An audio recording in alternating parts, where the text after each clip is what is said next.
spite of China actually slowing down in its rate of growth this year to whatever figure it's going to be, and whether or not that figure is notional or accurate, a deceleration of the rate of China's growth is not, as both media and investors seem to treat it, the absence of growth. So in nobody's mathematical universe does a shift from, let's call it 11 or 12% growth to 7 or 8% growth constitute contraction.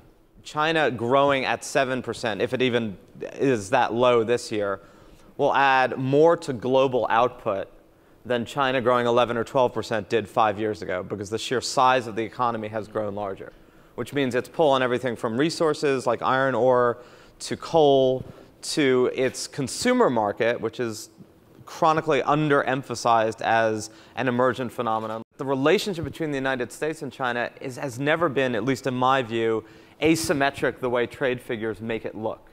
So Americans tend to focus largely on this trade deficit with China, which continues to expand. As a market for US-produced goods, China is the fastest and largest growing market in the world, bar none.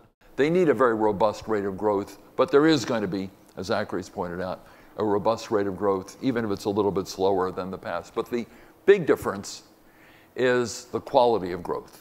What's even more interesting is the notion of a harmonious society, harmonious growth.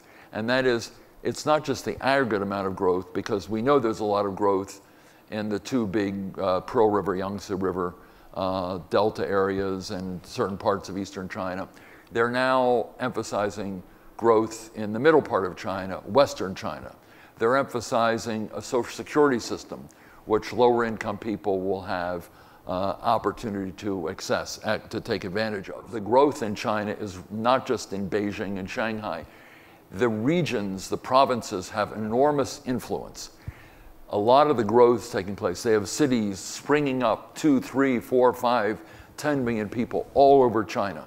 And the government, it's not a government that runs in a central way anymore. A lot of power is in the hands of provincial authorities. You have a lot of pressure for greater participation in the governance process. Now, don't equate participation with Jeffersonian democracy, but more and more there's an understanding that provincial leaders, city leaders, and other leaders have to listen to people.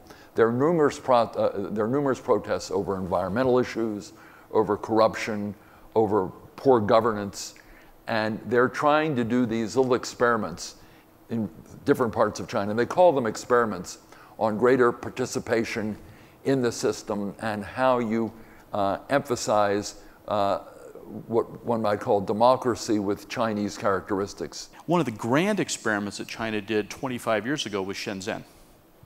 So it's important to realize when they talk about doing experiments, sometimes they're small, and sometimes they actually change the entire economic structure of the country, which obviously Shenzhen and the special economic zones managed to do. You have to realize this is a country, it's a huge teenager. It is incredibly powerful. It is very proud of itself. And sometimes it has absolutely no clue in terms of what to do. And it doesn't like to be lectured to. You need to start to accept that China is going to be a major player on the stage. China is going to have a huge impact on innovation. The vast majority of the companies that we're investing in now, they're all being commercialized in China. We're taking technology from the US, a lot of clean technology, a lot of healthcare technology. It's being developed here, but it's being commercialized in China.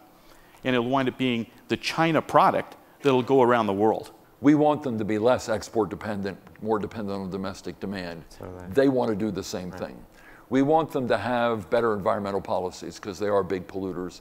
They want to do the same thing. Not easy to do, but quite doable. The drug approved for use in China is now accepted by virtually every country in Africa, most countries in Europe. Even the US FDA is now they're almost at peer level. So you commercialize in China, you suddenly have a global product. That was absolutely not the case 5 years ago.